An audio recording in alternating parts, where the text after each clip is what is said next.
If you are facing the problem where Windows 11 cannot automatically detect your proxy settings, here is a straightforward solution.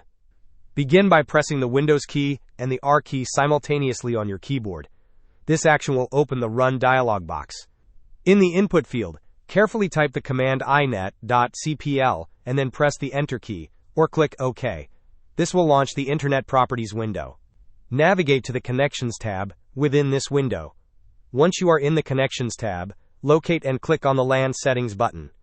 Inside the Local Area Network LAN Settings, you need to ensure two specific options are configured correctly. First, make sure that the checkbox for Automatically Detect Settings is marked. Second, ensure that the checkbox for Use a Proxy Server is unchecked.